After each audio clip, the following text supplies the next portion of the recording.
Today we are making this top. It is the Butterick 6764. It's one of the new patterns that they've released. So I've made this out of like a polyester fabric. It's got a facing up the top. I think I only have 6 pattern pieces. So 2 for the facing, a front, back, sleeves, and the peplum. And it's super cute and I really love it. So if you'd like to see how I made it, stay tuned. Morning everyone. So you'll notice my lighting's a little bit different. In yesterday's video, I've got a new light because my old strip lighting died. And unfortunately it distorted all of my lighting. So I've now put lights other places in the hope that this is going to be better. So we are going to, I'm just going to put my little button aside and I'm going to put my elastic aside. Now I pre-stretched my elastic before I cut it to size. That is important to do. If you don't pre-stretch your elastic, what's going to happen is it's going to stretch. If you don't pre-stretch it, it will then stretch when you wear it, which is not what we want at all. Okay, so I am starting with my facing for my neck. And I'm going to take the back facing, so you should have 2 of these. Mine are in a pile somewhere. There it is. So we should have 2 of these and a V-neck. So what we're going to do is we're going to take our V-neck parts and join them to the other parts. Now I'm just using a standard stitch here. And I've gone down to a size 14 needle, which for this machine is what standard sewing is. So then I'm just going to trim my tails. So this is the idea, that it's going to go around your neck. So that's one, and then we're going to come to the other side, and we're going to do that as well.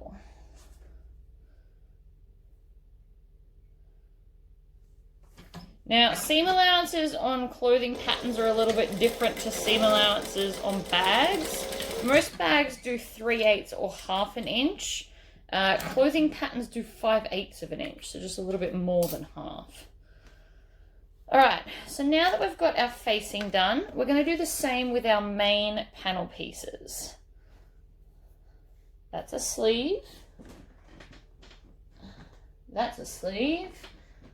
We're going to do the sleeves last, so I'm not super worried about that. All right, so this is our main panel piece. And the only piece of pattern I've brought over is the back, because I need to be able to measure where we're going to turn it down to. So keep that one handy, but the rest I've just put back in their container. So the first thing we want to do is we're going to lay down our top piece with right sides up. And then I'm going to match up our shoulder seams right here. So what you want is you want the straight part to face the center, because that is the center. So then we're going to stitch, back stitch, do the shoulder seam here, and then we're going to grab our other piece and lay that right sides down and join the shoulder seam here as well. And I'm just going to chain stitch. So I'm just going to bring this over. It's going to look like it's a little bit twisted, but that won't matter because we're about to separate them in a second. I just need to stitch up the shoulder seam. And we're going to back stitch at the end of that one as well. Back stitching everywhere. Then I can come and separate those and trim off my tails and throw them in the bin. So now we've got one really big piece. Now before I join anything else to this, I'm going to go over to my overlocker or serger, and I'm going to serge the shoulder seams here and the seams on my facing as well, because this is going to prevent it from doing any kind of fraying. So I'll be right back after I do that. So that is now all serged or overlocked. So now what we want to do is I'm just going to lay the main piece right sides up like this. going to be, because this is such a flowy fabric, it's easier to sit it the way you want now. So now we're going to take our facing piece and put it right sides down. And I'm just going to use some pins to pin it together. Now I never use a lot of pins, but some things really do call for it. And this is one of those things. So I'm going to match up those seams at the shoulders because they're meant to match up. And then I'm going to push one of the excess one ways and the other one backwards so that it's in opposite directions. And I'm going to add 2 pins to this section. Like so. And then I'm going to come and I'm going to do the same to the other shoulder here. So I'm going to push one way and one the other and put 2 pins there.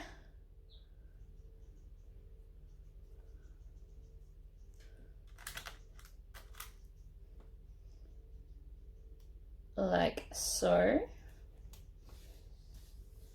And then if you want to, you can add a few extra pins down the length. I'm just going to add 1 here, roughly in the center, just to hold it in place while I'm going to sew it. And 1 there like that. And then we're going to come to the edge over here and line that up.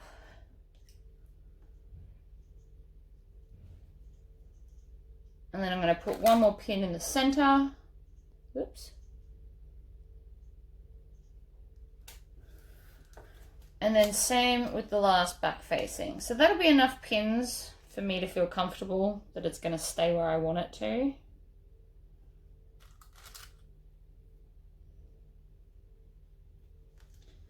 And then 1 more in the center there. Okay, so now I'm going to stitch that. So I'm going to back stitch, oops, every time.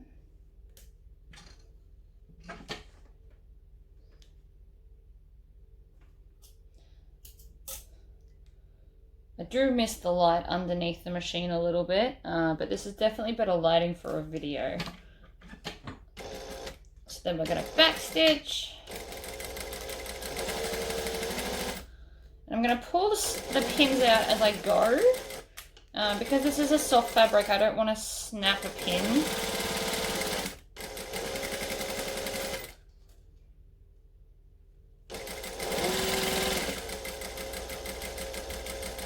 We're going to get to that center point and we're going to put our needle down and then we're going to pivot and go back up the other side.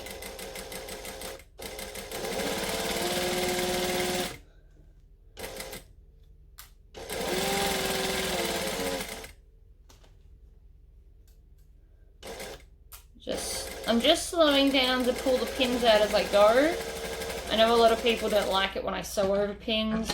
I don't necessarily mind, but I don't think it's going to go well with this fabric. So there we go. So that is now the facing onto there. But what I need to do is I'm going to go and overlock this, and then we're going to come back and we're going to understitch it. But since I have to go to the overlocker, I'm going to grab my sleeves. And I'm going to grab all the other bits that need overlocking so that I can get up less. So this is one of my sleeves. So I'm going to fold it so that I'm stitching this short edge here together. So that's going to close the sleeve. Did it again. I have to learn to leave more tail or hold on to it. So this top would go a lot faster if the fabric was thicker, but then it wouldn't look as pretty. So the whole point of this top, and the reason I wanted it, is because it's a soft and flowing top. And I thought it might be good to wear for the rest of summer.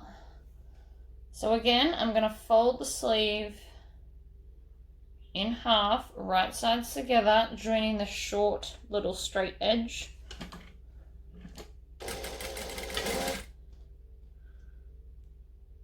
Line it up with my fingers. Again, you can pin this Don't feel that you have to not use pins because I'm not. And so that's the 2 sleeves done. I'm going to trim off those tails that I can see. That one got caught. So that's going to be the sleeves. I also need to join the peplum. So I'm going to put this one right sides up. And then I'm going to put this one right sides up. And I'm just going to join the 2 short straight edges here as well.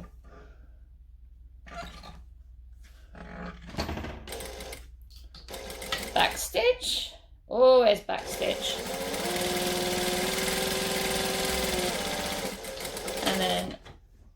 And then I'm just going to chain stitch the other end. So I'm going to hold them to make sure that there's no twists in the fabric, because then I'd have to unpick, and I hate unpicking if I can help it.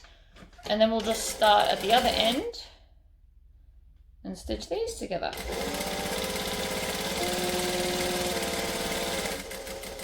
And then back stitch. Okay, so now all those seams that I've just done, we are going to go and we're going to serge or overlock. So I'm going to take all of the pieces over to the machine. So everything has been serged, and I also forgot to mention, if you don't own a serger or an overlocker, you can just zigzag stitch the edge to stop it fraying. There's another thing, a lot of more modern machines come with an overlocking stitch built in, so it does take a little bit longer, but it does ultimately do the same thing. So I also forgot to mention that I've overlocked the back piece all the way down, so I don't have to do it later.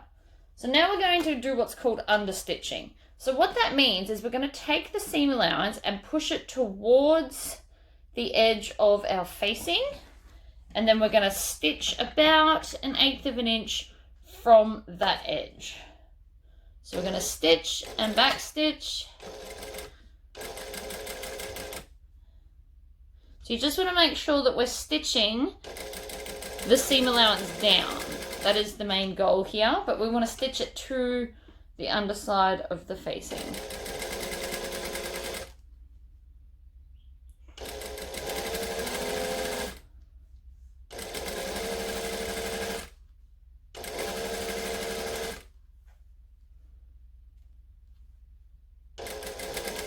And so now I'm at the point.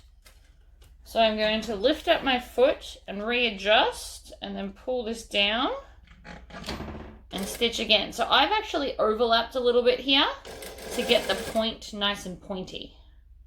I know I'm saying the word point a lot, but the V, nice and crisp would be another way to say it. Now I'm just waffling. So I'm just making sure that it's underneath the whole way along. Nearly to the end, so it's not a very long seam, which is good.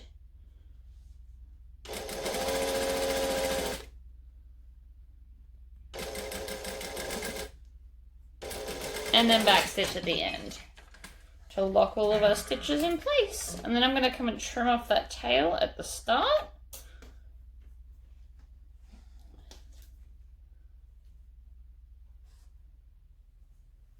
I love it. Alright, so now we're going to flip it over and we're going to want to stitch down the facing. So probably the easiest way to do this would be to serge it. But another thing you can do if you don't have a serger is you can just tuck the end under like so and then pin it down. But I genuinely think that's going to take me a very, very long time. So I might go and serge that edge as well, just so it's going to look a little bit neater. And then we're going to come and we're going to hold everything down smoothly and then stitch the facing down. So you're going to have like a top stitching line, which is going to be a nice little detail. Okay, so I've serged that. Make sure I've got a long enough tail so I don't repeat myself.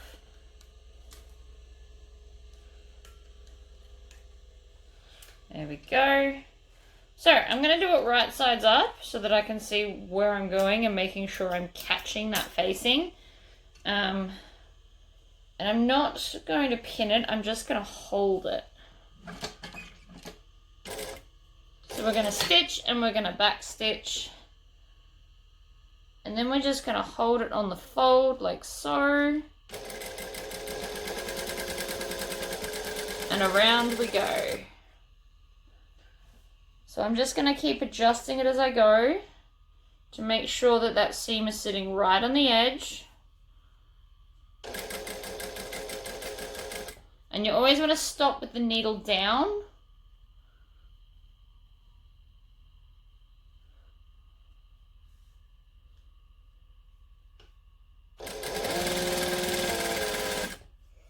Needle down, readjust.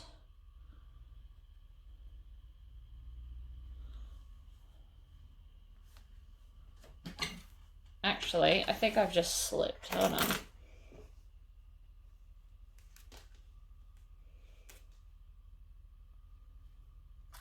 Maybe some pins to hold it in place would help after all. Especially now I'm getting down to that V.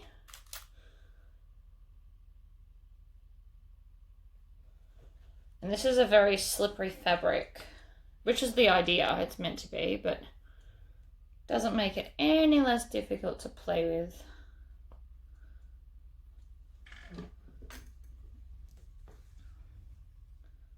So I'm just making sure that I'm folding it on the seam to make sure that it's going to sit nicely.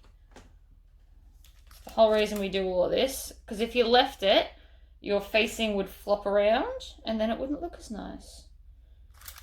And what's the point of making something beautiful if it isn't going to actually be beautiful?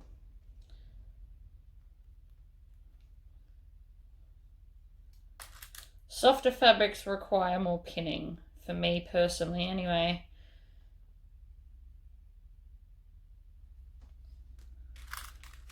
So I'm just pinning the facing down right on the fold. So when I stitch, it's going to be easier.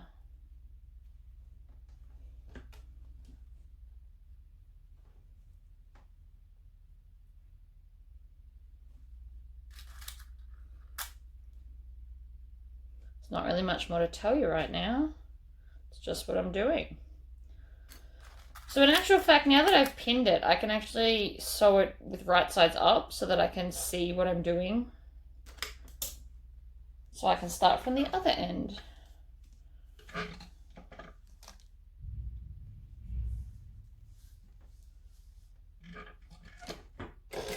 going to stitch, we're going to back stitch.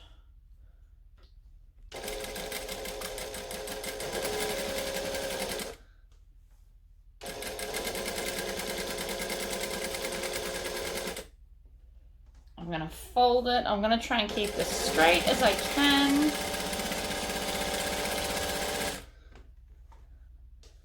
Here's my V, so I want to make sure that I'm sewing a V. So I'm going to lift up and twist. And then up we go with the other side. And I have to unpick probably 8 stitches I did earlier because I twisted the seam, which is not good. I don't use a quick unpick. I just use my snips. I don't trust quick unpicks. They tend to misbehave a lot. So I'm trying to hold it as flat as I can.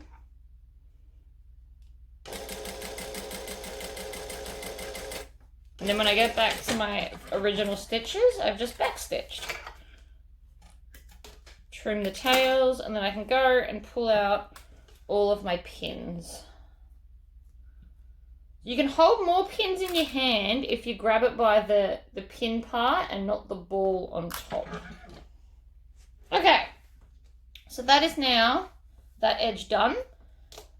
So I'm going to grab my pattern piece. So this is where we need our pattern piece for the back. And I'm just going to mark with a pin the little marking where we need to leave it open. So I'm going to measure from the bottom. And I'm just going to mark it with a pin. So I only need to put in 1 pin. I don't need to put 1 on each side because I am now about to join these together. Oop, hang on, there's a tail. I missed the tail. So you want to make sure that nothing is twisted, like so. And I'm going to stitch from the bottom up. Now I've already overlocked this edge, so I won't need to come back and do it again, which is nice. So we're gonna, forgot to leave enough tail again. Every time. Really failing at sewing this week.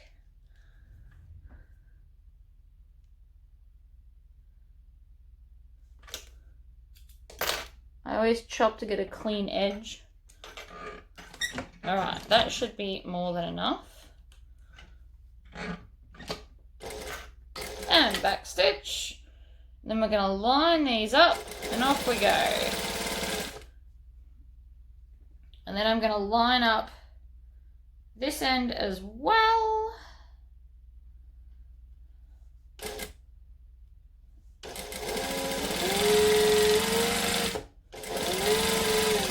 We're going to stitch up to the pin. I'm going to take the pin out and then I'm going to back stitch to lock that in.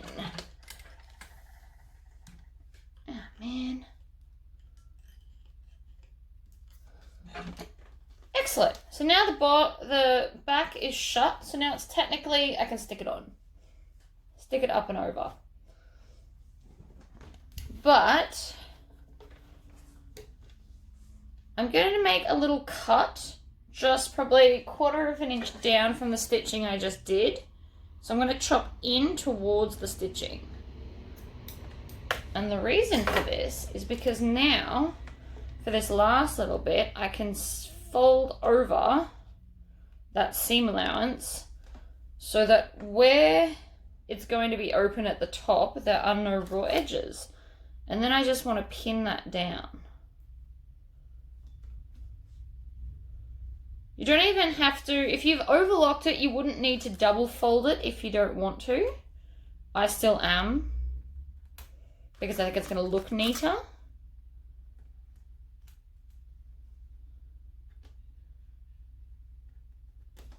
And then I'm going to do the other half as well. Fold it in half and over like that. And then add lots of pins. So with my pins, I'm going in, out, and then in again to really help hold this in place. That extra down helps a lot.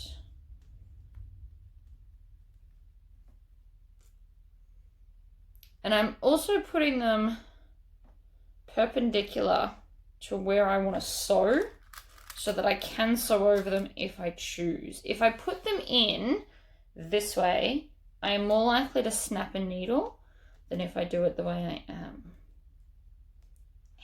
Okay, so from that top, so right side's up, I'm now going to stitch along there. I'm going to go across the bottom and back up the other side. So it's going to be one continuous stitch.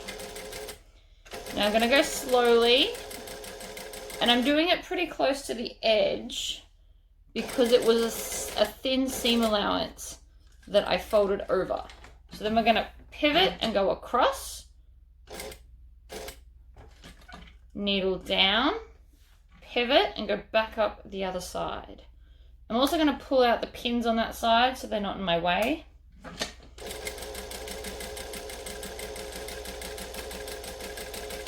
And I am stitching slowly because I'm going over the pins. And then back stitch. And then you can take the pins out. And so now that is even, but with a neat edge. Minus the fact that I've got some tails here.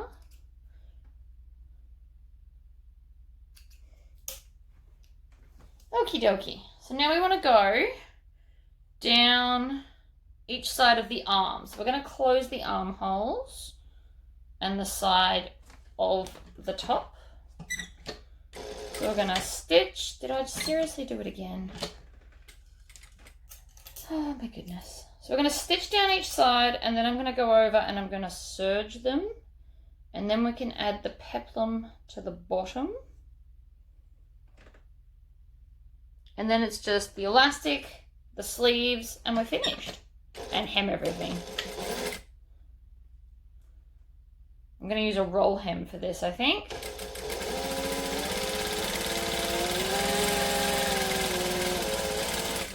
Back stitch when we get to the end. And then we do the other armhole.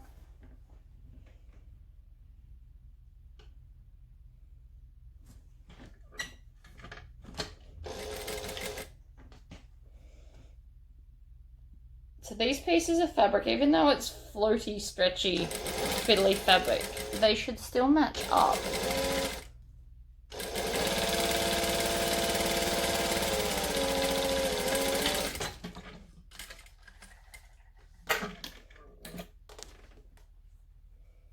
And then trim off the tails. All right, so over to the serger, and we're going to serger down each of those. Now, if you wanted to, no, actually, but we won't do that now. So, serge down each side, and then we're going to do the peplum. I think it's going to be easier to hem the peplum now before it's all gathered. So, I've changed over to my roll hem foot. Now, again, you don't have to do a roll hem foot. You could manually tuck it over twice. You could overlock it and then turn it up. Whatever you'd like. I, however, am going to use a roll hem foot because I like my roll hem foot and it needs some love. So, to get the roll hem started, you're actually going to manually make it a roll hem. So you're going to fold it over once and then over again and then pop it underneath the foot so that you can start stitching. You need to do a back stitch. Now, I've started deliberately on a seam because seams are thick and sometimes hard to sew. So it might just need a little bit of help. And then I'm going to lift up the fabric until it falls into the foot, and then I should just be able to stitch along and it will roll it for me. So I get this beautiful thin hem with no raw edges anywhere, which is exactly what I'm after. Now, some people do this really, really fast. I find the faster I go, the more likely I am to miss a bit and it won't roll properly. So I'm not really in a hurry.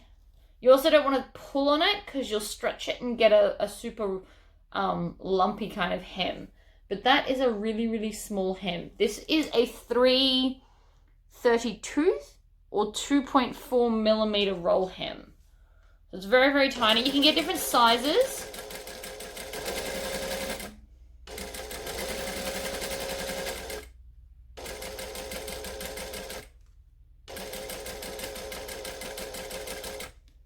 Okay, so then we're up to the next seam. So I'm going to push it down, and then I know this is going to have some issues. So I'm going to kind of not pull on it, but help it through the foot.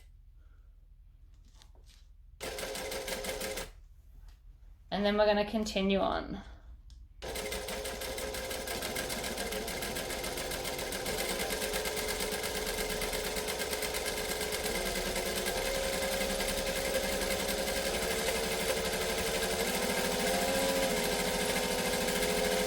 You don't want to go too fast.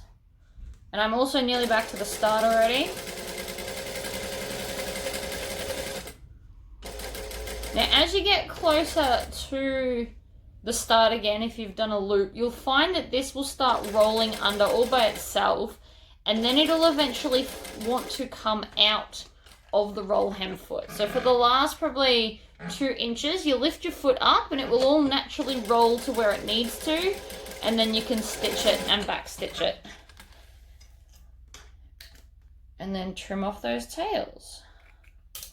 So while the roll hem foot's on, see, that looks lovely. It's such a small little hem, but it's still really pretty, especially on a flowy fabric. So while I've got the roll hem foot on, I'm also going to do the sleeves. Now again, I could have done this at the end, but I'm about to gather that peplum. And it's easier to hem it when it's not gathered than when it is, which is why we're doing it now. So I'm going to manually fold it over once and a second time, and I'm going to start on the seam so that I don't have issues later, although I seem to have an issue with I can't keep my machine threaded.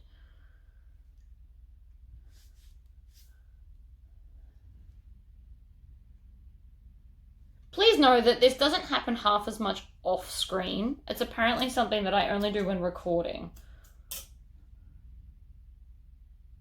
Although I also chain stitch a lot more when I'm not recording. I didn't want to chain stitch this because I thought it might be too confusing with all the different parts. I'd just be like shoving them all in, which is not really what we want. You wouldn't understand what's going on. All right. So we're at a hill, so I'm going to pull it slightly just to get it over that bump. And then we're going to lift it up so it goes into the foot. Now this is a curve, so this one's even potentially a little bit more tricky.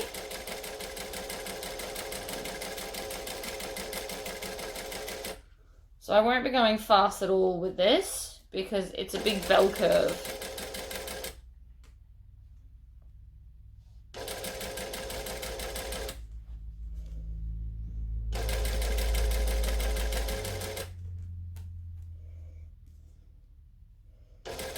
And again, I could have instead just done a serged hem and then just tucked it under, but I think this is going to be neater in the long run.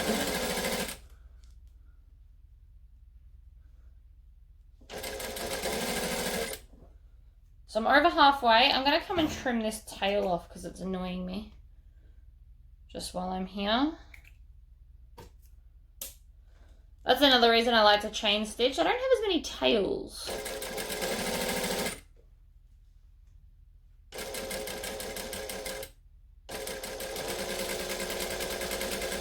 Okay, so I'm nearly back to the start. So I'm going to have needle down and lift the foot up so it comes out and then just stitch that last little bit. That was only like the last inch. And then my seam is done.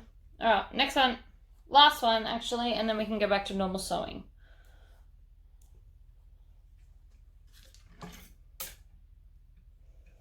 So manually fold it once, twice, pop it under.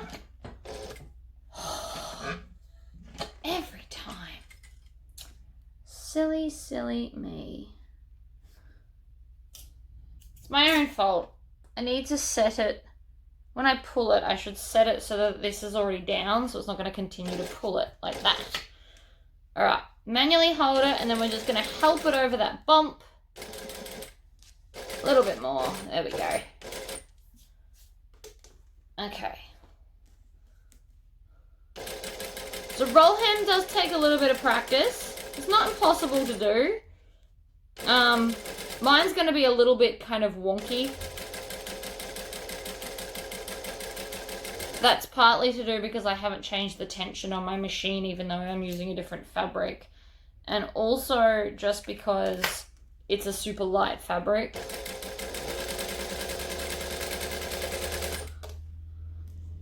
But once I give it a good steam iron, I reckon it'll get rid of most of my problems, to be honest.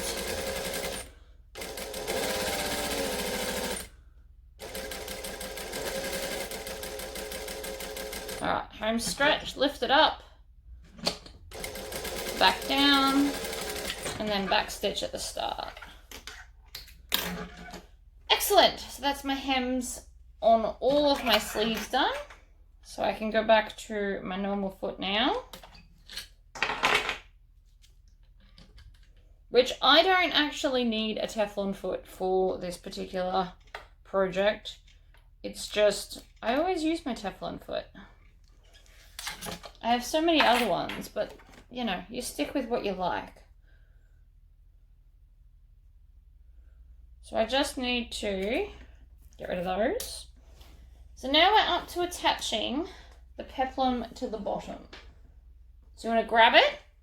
Now what we need to do is we need to gather this. But before I do, I'm going to find the center of the peplum, and I'm just going to cut a little divot so that I can see where it is later.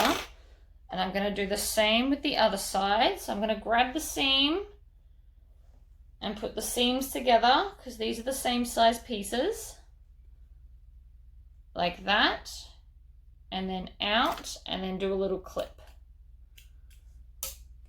Now, crank your stitch length up to as wide as you can. And then I'm going to start on a seam, and I'm going to stitch 1/8 of an inch from the edge, and I'm going to stitch, and I'm going to lock the stitches in. So I am going to back stitch, and then I just want to stitch as close to that edge as I can on the longest stitch length your machine can do. Now it's very important that you don't fall off the edge, so take your time and concentrate.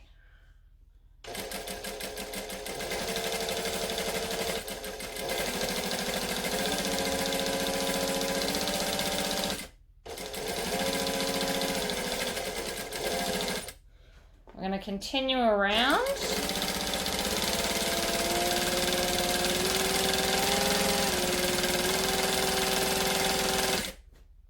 And then when we get back to the start, which I'm nearly there, oops, I didn't make it to the bin.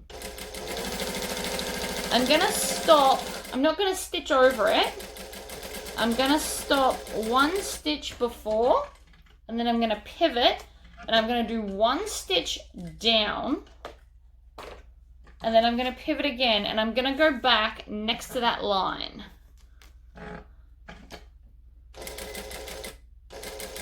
You don't want to stitch on this line either.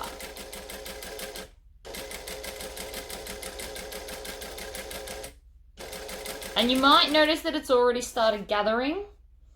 That's okay.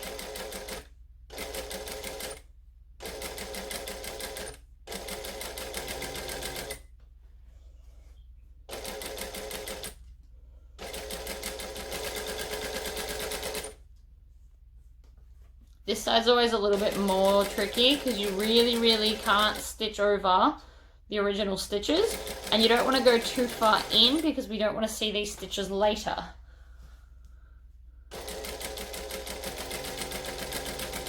Alright, I'm halfway.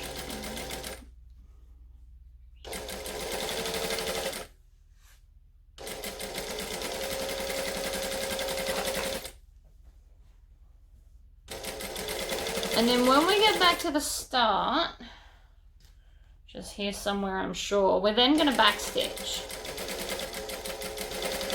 And we're going to lock in this end as well. And I know that doesn't sound like a way you may have learnt to do gathering. I was taught gathering by you sew a line and then just pull it. But the 2 lines is both stronger and just better. Okay, so I'm back to the start. So now I'm going to backstitch there to lock those stitches in. Trim them off. And then I'm going to grab my stiletto or sewing awl. And we're going to go to where we did that 1 stitch down. And we're actually going to pull on that 1 stitch. And that is going to be how we gather. So there's my 1 stitch, I think. Yes. So that's my 1 stitch. So I've put it on my stiletto. And then I can just start scoring my fingernail along the fabric to get it to gather. And then pull. See that? And then you can just pull on that 1 stitch. Now by having it on the stiletto, it's easier to maneuver because I can just stick 1 finger each side like this and kind of hold on to it. You could also put a safety pin there if you wanted to, or whatever you like. So now I'm just going to continue to move these gathers, and you want to try and get them all the way to the start. So we're just going to finger score them along the whole way until we get back to the start. If you're concerned that you're going to snap the thread doing this, you can do the front half and the back half as 2 separate gathers, if you want to. So now that the loop's big enough, I can actually put my finger in it like this, and now I've got a hold of it and total control. So I'm going to not make you watch me gather this for the next however long. I am going to gather this and then I will come back and show you how to stitch it on. Alright, so I have measured and this now fits. So what I'm going to do is I'm going to tie this off so that it can't come undone any further, and I want the knot to be all the way down at the base so that it won't come undone anymore. So I'm just going to get that knot all the way down there. That failed twice now. Third time's the charm, right? Okay, there we go. So now that it's as short as I need, I can see that if I grab seam to seam, that one side is more gathered than the other. So now that I've got the gathering to the amount I need, I now just need to redistribute it. So all I'm doing is moving it along with my fingernail. Really? That's all I'm doing. So just score my fingernail along there, and it tends to move to where I need it, which is lovely. The hardest bit is always at the seam because it's always that little bit thicker, but this is quite fine fabric, so it's not a huge problem. So then again, I'm going to check and I'm going to grab seam to seam, and look at that. That is now lovely and even. So I can now attach it to my top. So we want to grab a side seam and match it up with one of the seams on the peplum. There, and then I'm going to use a lot of pins for this. I could also actually use wonder clips. Wonder clips would probably be quicker, to be honest. Right, so that's one side. Then I'm going to move along to the other side. Make sure that nothing is twisted and grab this side seam, and I'm going to clip that together. Wonder clips for the win. And so now the peplum is theoretically sitting inside your top like this with right sides together. So now I just need to go along and add some clips to clip it all together.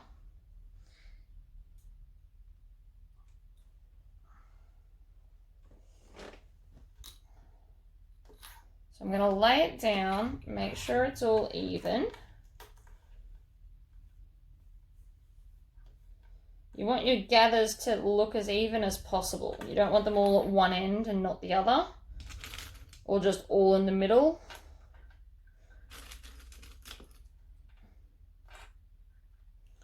So I'm just going to clip along .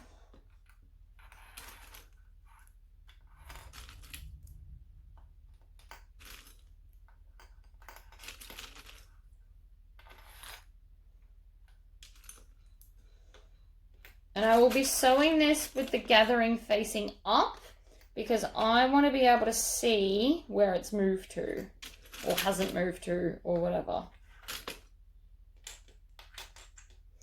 So that little clip I did in the middle was just to help me kind of get the gathers even. So that's one half done. So I'm going to flip it over.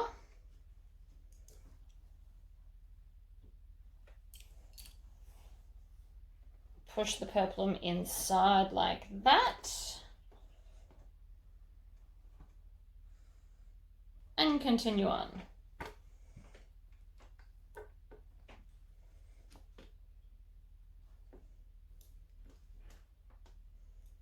See, I've got a little bit too many gathers right there, so I'm just going to redistribute them across like so.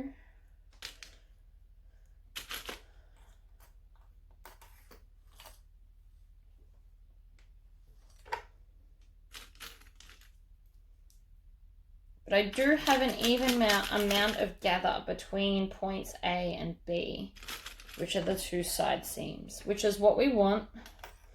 So long as you've got that going on, you're in a good space. So again, just need to move them around a little bit. Clip it down so it's not going to move while we stitch it.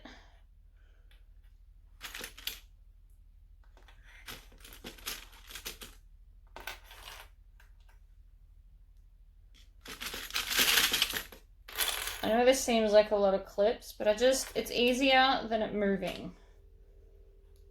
And clips are quicker to put on than the pins. So if you're a bag maker and you're watching this, wonder clips for the win. Alright, so I'm back on a normal stitch length. I have left a lot of tail, so I shouldn't have the issue of my bobbin coming off. I'm going to sew it so the peplum is right sides up. And I just need to stitch it. We still need to make a casing for the elastic. So I actually want to leave a gap.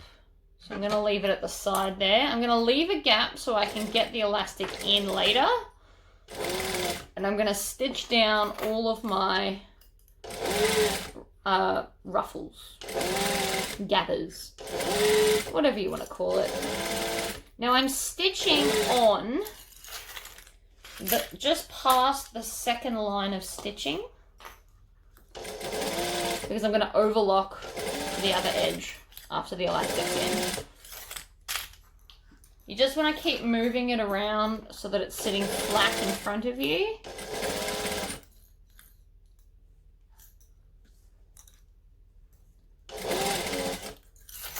You also want to try and stop with the needle down. So if you've got that function on your machine, I highly recommend you use it.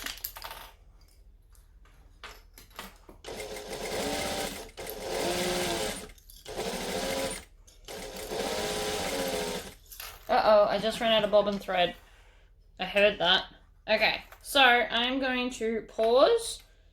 Actually, I'm going to put these clips back on while it's all pretty much sitting where it needs to. Like that. I'm going to wind a second bobbin because this one wasn't full to begin with.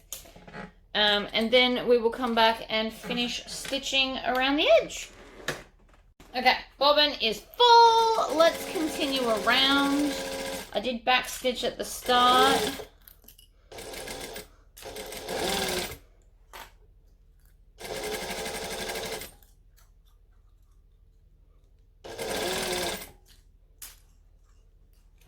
So we're on the home stretch, just making sure everything's working out.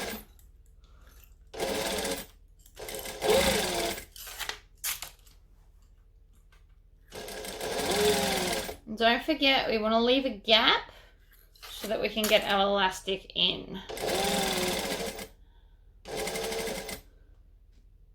So it's only thin elastic, so the gap doesn't need to be huge. That's probably enough.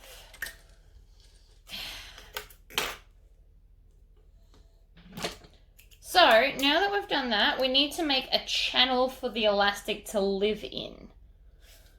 So you need to work out what elastic you've used. I've got a 1/4 inch elastic, so I need to make my housing for my elastic just that little bit bigger.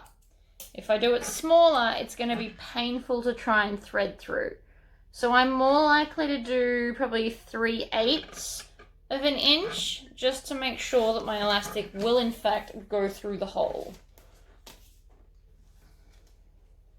So we want to go to where the hole is, which is here, and then we're going to stitch just that little bit past to make sure that the elastic will fit. So we're going to back stitch, and then we just want to stitch it a little bit wider.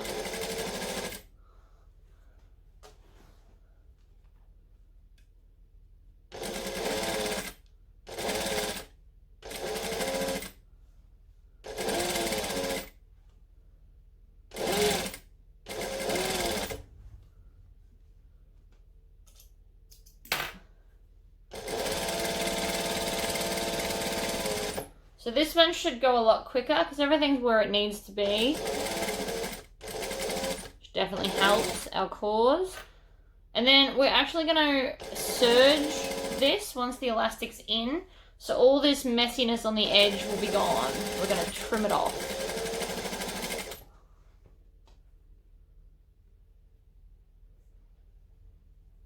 here's my gap.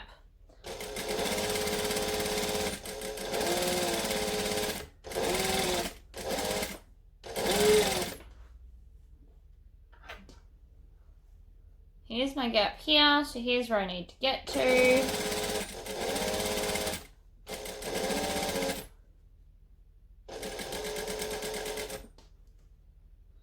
Okay, so then we're going to backstitch because I've made my channel.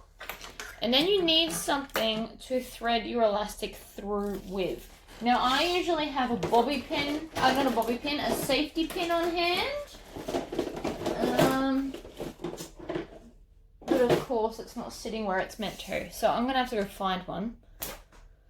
And then I'll be back and we'll thread the elastic in. That took way longer than expected to find a safety pin because I had to physically drive down to the store and get one. But I got one. So I've popped it on the end and obviously closed it. And so now I'm just going to thread it through the channel I've created. Maybe.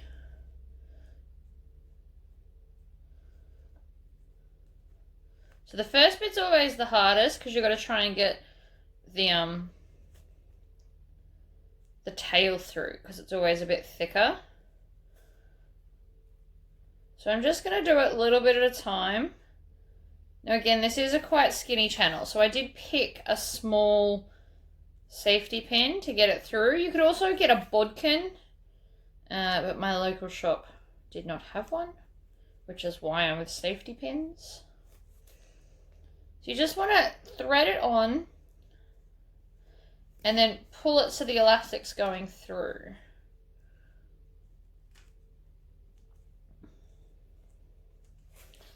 Now the idea of this is not to be insanely tight around your waist because that would be uncomfortable to wear.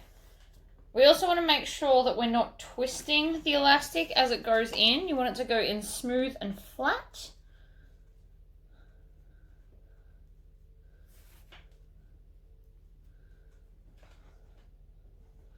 So about a quarter of the way there. So this is usually why I tend to avoid doing these. I don't like to thread elastic. I actually like to stick it under and stitch around it, but there wasn't really much of that chance of that happening here.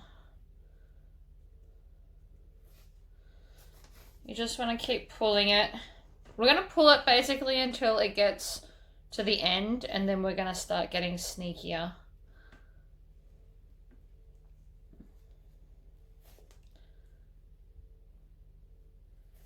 We're almost halfway. We want the elastic to go in. So if you pull it tight and then keep threading.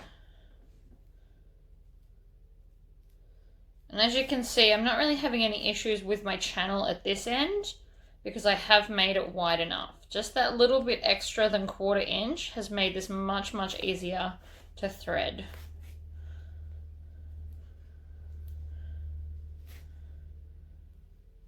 Because I know my foot's 1/4 inch, I was just making it a little bit wider than that. And it's all working out pretty well, I think. Now the reason I didn't overlock this before I put the elastic in is because it would have overlocked the hole shut. And that's just counterintuitive, really.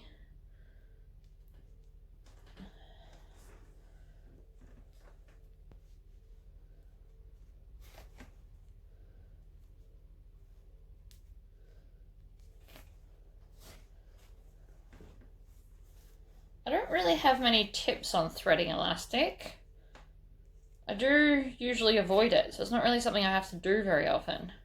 Make sure you've got a small safety pin for this.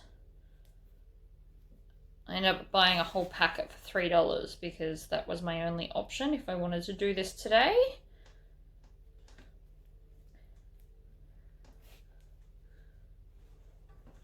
So we're actually nearly back to the start. I've got the last 1/4 to go.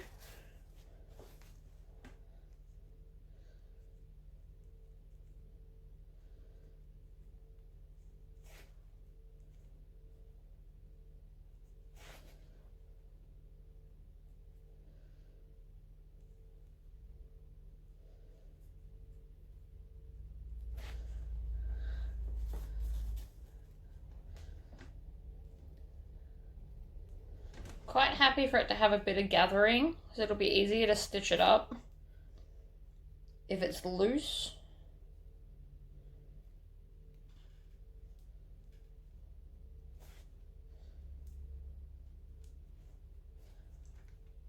Home stretch.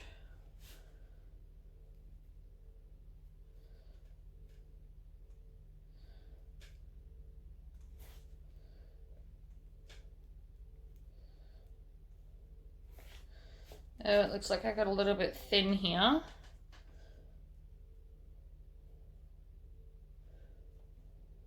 I'm just going to unclip that one stitch. There we go. I had one stitch that was slightly out of place. So I've trimmed it because it's on the side that I'm going to overlock anyway, so it won't affect what I've done. Alright, so we're going to pull that out, take my safety pin off. I'm going to do the safety pin up so I don't stab myself later, because let's be honest, that is something that would potentially happen to me.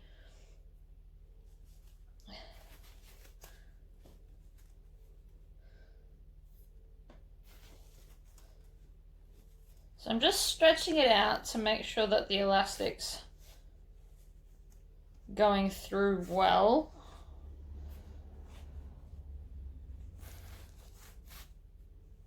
Like that.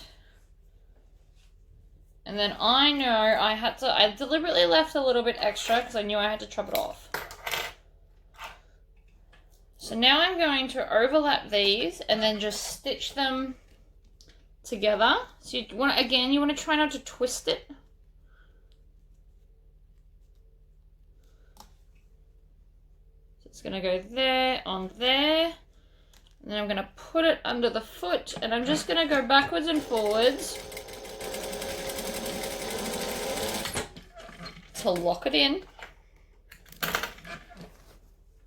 And then I'm just going to pull tight and it disappears back into the top. And so I can now stitch the hole shut. I'm only going to stitch the hole on the inside of the top. So I'm going to stitch that hole there shut, so that I can overlock the bottom. But I won't overlock the bottom until I've added the sleeves, because then I don't have to keep getting up. So I like to try and do as much of it at once as possible, so I don't have to keep getting up and down all the time. So I'm just going to stitch the hole shut there, like so, and then back stitch. Like that. Now, I know it looks really, really messy here at the moment. I've got a lot of raw edges. It's all starting to fray. It looks terrible. But I promise that once we overlock that, it is going to neaten itself right up. So this is starting to look really, really cute. So now we're up to the sleeves. So I'm going to take the sleeve and I'm going to fold it in half at the seam. And I'm going to find where that halfway mark is, which is here, and I'm going to add a little clip. And we're going to do the same to the other sleeve. So we're going to fold it in half. So we want to find where that halfway point is, like that, and we're going to do a little clip. And then we're going to go to our sleeve hole, and looking like halfway is our shoulder seam, so I don't need to do any clips there. So I'm going to start with the bottom seam, and I'm going to attach the sleeve to match up that seam. It's always nice when seams match. It definitely looks a lot neater. So I'm going to grab my pin holder, which is a magnetic pin cushion. They are amazing. They're like $3 at Spotlight. So I'm only going to pin there, and then I'm going to flip this over so the top is inside out, and I'm going to pin that top center point, because they're the two places that have to match up. So now that I've done that, I don't have to pin sleeves, but if you're new to sewing, you can go along and pin all of this so it's matching. I don't need to do that. I am just going to sew it. I always pin those 2 points. And then what I'm going to do is I'm going to stitch.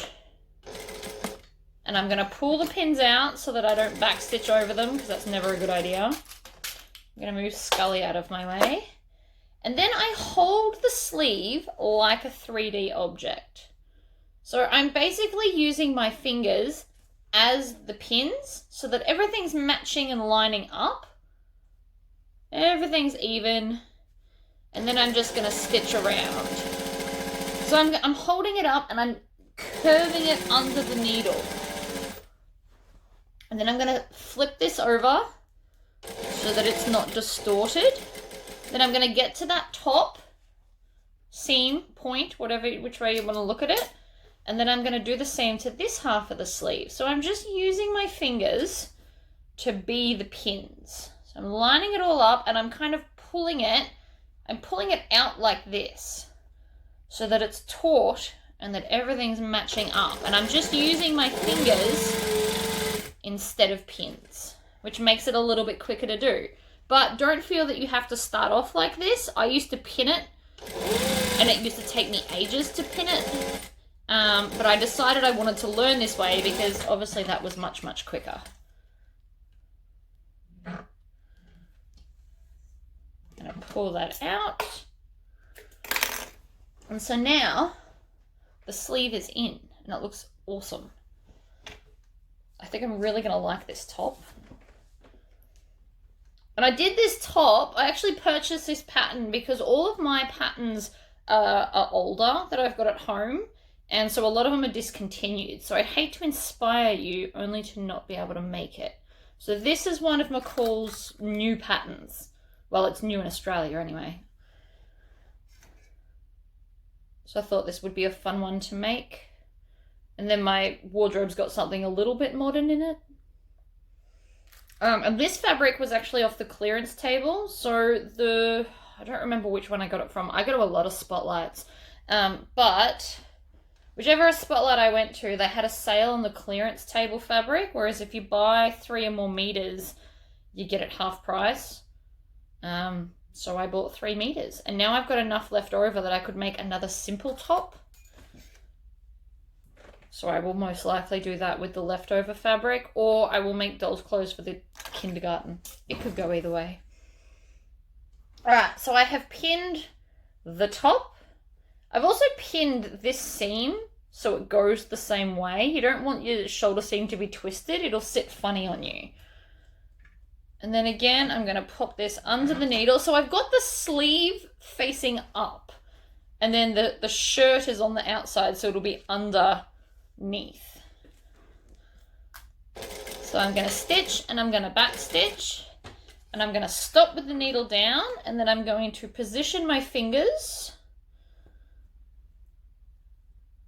so that I get my sleeve sitting exactly where I want it, which is right there. And then we're going to stitch around. Now try to keep your seam allowance even and try to think about what the seam allowance is. When I first started doing this method, I used to get really close to the edge, which makes your sleeve hole a lot tighter and more uncomfortable to wear. Alright, so then I'm going to line up this side as well, like that, and off we go.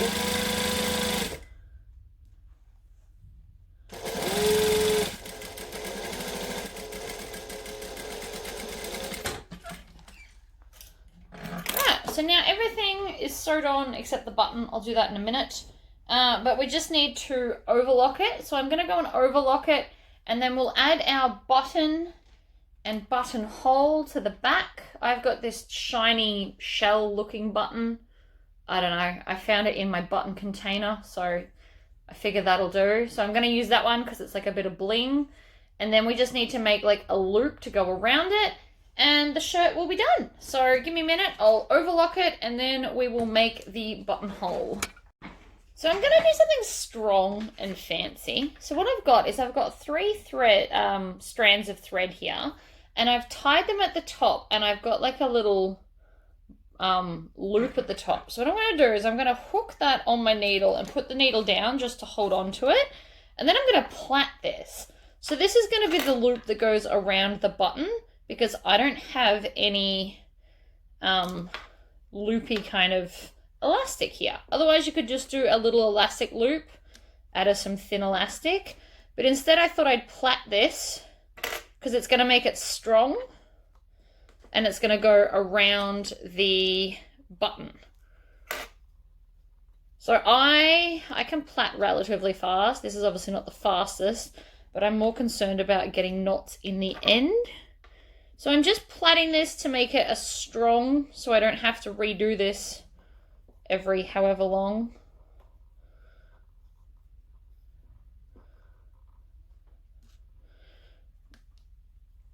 And I don't need to plait all of it. I've probably made it a little bit long. I just need it enough to go over and around the button.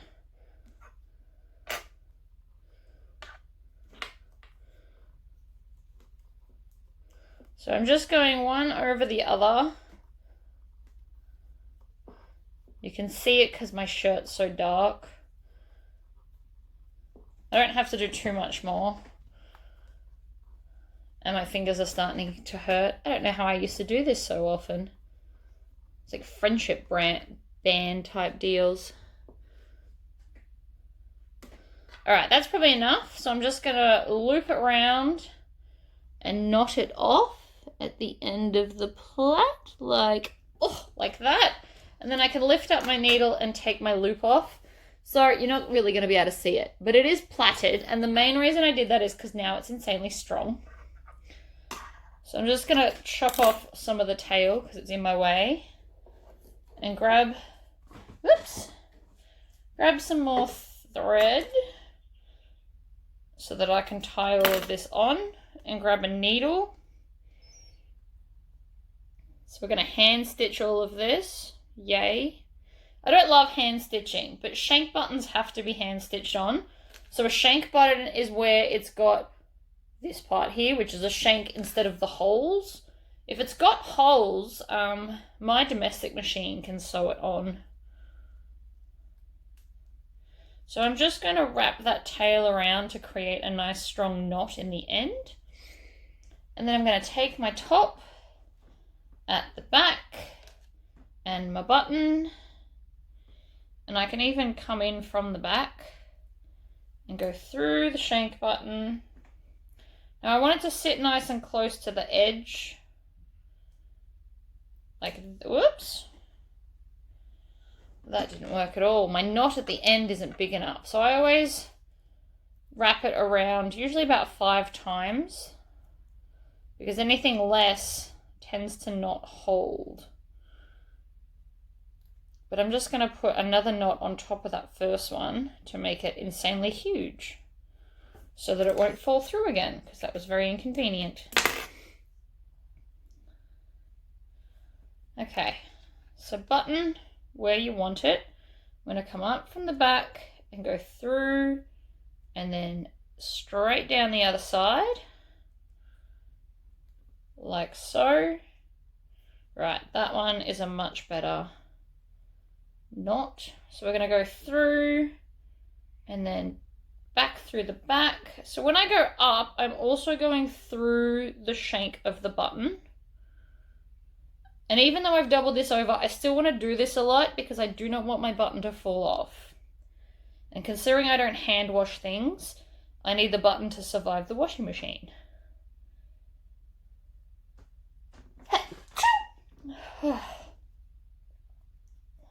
Got the sneezes today. There must be pollen and stuff going on. I might have to take a hay fever tablet, I think.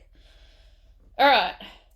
That's pretty strong. That's got, I don't know, at least 6 rounds of a double strength thread. So that's enough. So then what I do is I stab my needle through and I just wrap it around. I'm holding my finger there so the knots don't come off, but I wrap it around. And then if I use my fingertips, or in this case my fake nails, I hold the knots at the bottom and then pull the thread through. I think I did one too many knots there. That's too tight. You pull it through. I'm actually going to go back. I should have only done 5. If you do more than 5, you have this problem where it's too tight and it won't knot. Always a fun one. In which case I'm going to have to do the old school double knot on top of the other knots.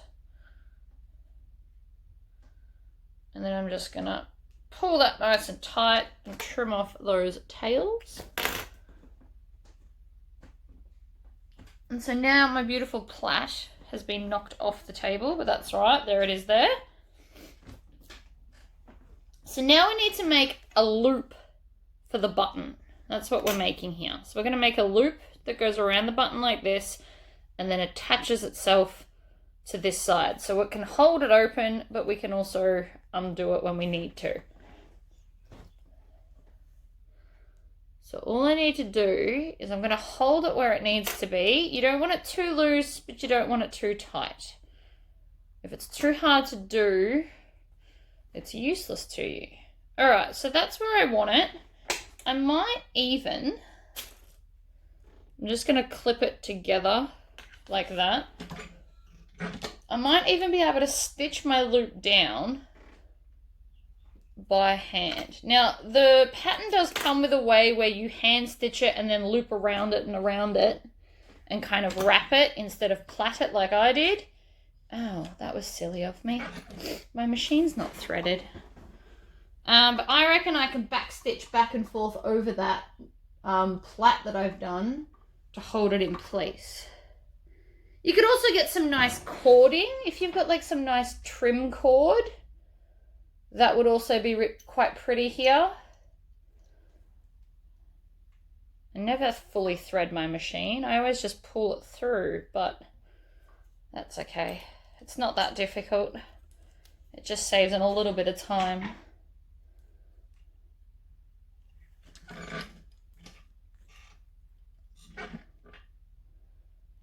I reckon this is going to work. So what I'm going to do is just stitch back and forth over my plait part to hold it into place. And even though it just took me all that time to do the sewing machine, I still think it's going to be quicker to do this. I also want to use the plait part. I've just noticed I wasn't using all of the plait. So I can go knot to knot and place it there, and then I can just stitch right next to my old stitching when I top stitched this back, and we should be right. So I'm going to have a really, really small stitch length, and I'm just going to stitch back and forth like so, trim off these tails, and then I'm going to pull on it and see if it worked. Not quite.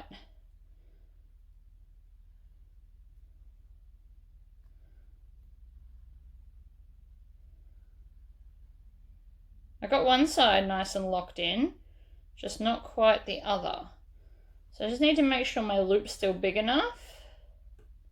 It's fine.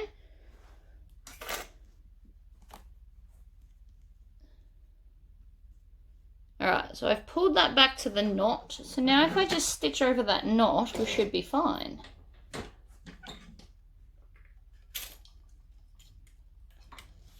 Something just fell on my foot, but I think it was my hand stitching needle.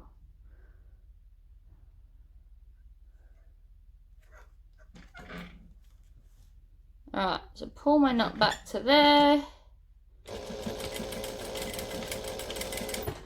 There we go.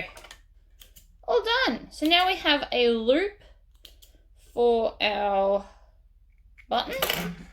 So it will now just loop shut like so. Your shirt's all done. I didn't show you the inside overlocking. So the overlocking actually makes it look so much neater now that it's been overlocked. I know it looks thick, but you've got to remember there is a channel for the elastic in there. But I think that shirt is quite pretty.